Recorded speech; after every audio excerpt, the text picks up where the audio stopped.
This is a Mother's Day message for the women who had to mother themselves. Mother's Day can feel complicated when the person who was supposed to teach you love became the place you learned abandonment instead.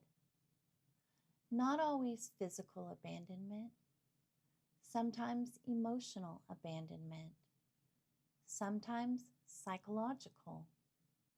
Sometimes the kind where your body was present in the room, but your nervous system never felt safe inside the relationship.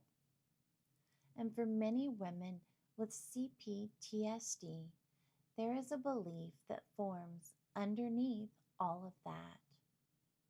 Maybe I was just hard to love, too emotional, too sensitive, too intense, too needy, too complicated, too much. But trauma survivors often believe they were difficult to love, when in reality, they became difficult to manipulate once they became conscious. And those are not the same thing. One of the hardest things for women to understand after growing up without healthy maternal love is this: children automatically personalize emotional neglect. They have to.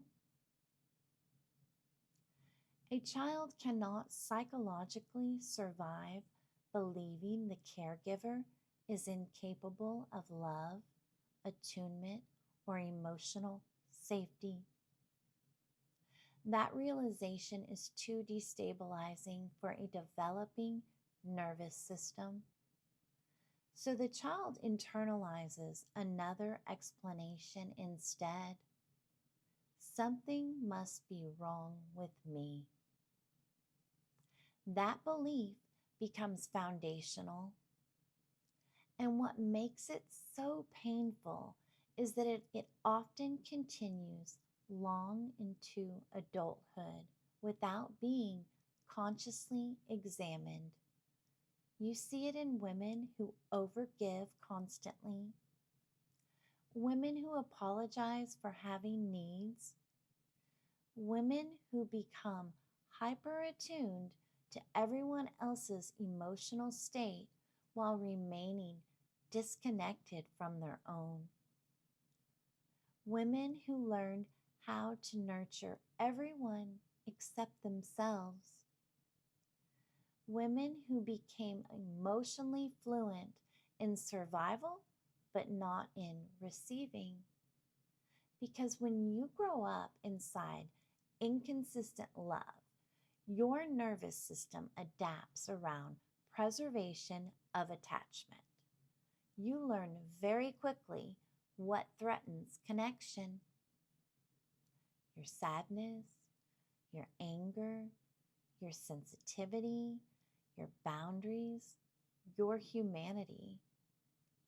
So you begin minimizing yourself unconsciously, not because you're weak, but because attachment is survival to a child. And many women became experts at emotional shape-shifting long before they ever learned what authenticity felt like. You see this especially in daughters of emotionally immature, narcissistic, controlling, addicted, or psychologically absent mothers. The daughter often becomes the emotional regulator for the environment, the stabilizer, the caretaker, the listener, the good girl, the achiever, the peacemaker, or sometimes the rebel carrying the family's projected shadow. But underneath all of those roles is usually the same unanswered question: Why was love so hard to access? And many women spend decades trying to learn retroactive love from people emotionally incapable of giving it. That pursuit becomes exhausting because no amount of achievement heals a wound created by emotional deprivation. No amount of perfection creates secure attachment where attunement never existed. And eventually, something begins happening during healing. Consciousness enters the pattern. You start recognizing how often you abandoned yourself to preserve relationships.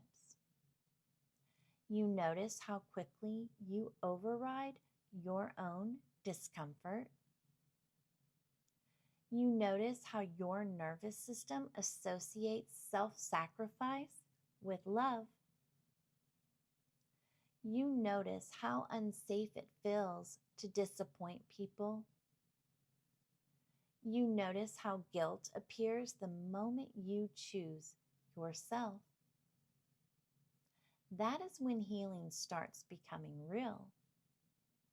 Not when you learn spiritual language, not when you can intellectualize trauma, but when your nervous system slowly stops negotiating away your humanity for connection. And that changes relationships drastically. Because people who benefited from your self-abandonment often experience your healing as rejection. The woman who once overextended herself endlessly suddenly has boundaries. The woman who once tolerated inconsistency now notices misalignment quickly. The woman who once carried everyone emotionally stops volunteering for emotional labor that destroys her internally. And some people will call that selfish, but boundaries are not cruelty. They are self-respect the nervous system never previously felt safe enough to hold. That distinction matters deeply, especially for women raised to believe love required self-erasure. And on Mother's Day, I think it's important to say something many women have needed to hear for a very long time. You were never hard to love. You were raised in environments where your emotional reality was inconvenient to people unwilling or unable to meet it. There's a difference, a massive difference, because one creates shame, the other creates clarity, and clarity changes everything. It allows you to stop pathologizing your humanity. Your sensitivity was not weakness. Your emotional depth was not dysfunction. Your longing for safety was not excessive. Your desire for consistency was not unreasonable. Your nervous system was responding normally to abnormal emotional conditions. And many women are now grieving something profound. Not only what happened to them, but what never happened for them. The mothering they needed, the softness they deserved, the emotional safety they searched for, the protection that never arrived, the nurturing they had to learn to give themselves. That grief is real, but so is what many women built afterward, because some women became their own mothers slowly, piece by piece, through boundaries, self protection, through self love, through discernment, through learning rest, through refusing to abandon themselves again. And sometimes along the way, life sends other women to help rebuild what was missing. Friends, mentors, soul family, women whose presence feels nourishing instead of competitive, women who listen without control, women who support without envy, women who embody grounded divine feminine energy through consistency, compassion, wisdom, and emotional safety. Those relationships matter profoundly because healing often happens relationally. Sometimes the nervous system first experiences safe feminine energy through friendships instead of motherhood. And I think many women need permission to honor that today, to feel deep gratitude for the women who held them gently when life did not, the women who believed them, encouraged them, supported their growth, protected their softness instead of exploiting it. Those women matter. And if you are someone who became that for yourself despite everything you survived, I hope you understand the magnitude of that. Because becoming conscious after trauma is not small work. Learning how to stay connected to yourself after years of self-abandonment is not small work. Learning how to receive healthy love after surviving conditional love is not small work. You are rebuilding an internal reality many people inherited naturally, and that takes enormous courage. So if Mother's Day feels painful for you, complicated for you, lonely for you, or emotionally layered for you, I want you to know this: your worth was never determined by someone else's inability to nurture you properly.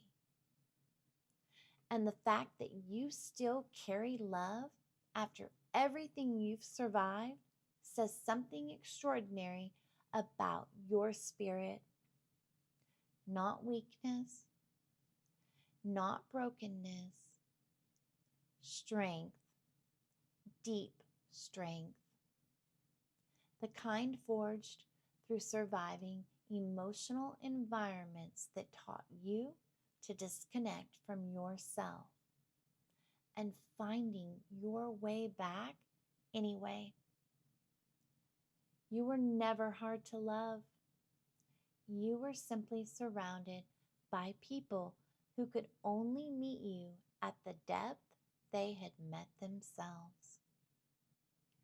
And many of them never went very deep. If this resonated with you, share it with another woman who had to learn how to mother herself. And if you are rebuilding your relationship with yourself after trauma, know that you are not alone in that process. I am Kat Grace. Thank you for being here. Subscribe for trauma-informed spiritual healing. nervous system awareness, emotional truth, and deeper conversations about what healing actually looks like beneath the surface. Until next time, namaste.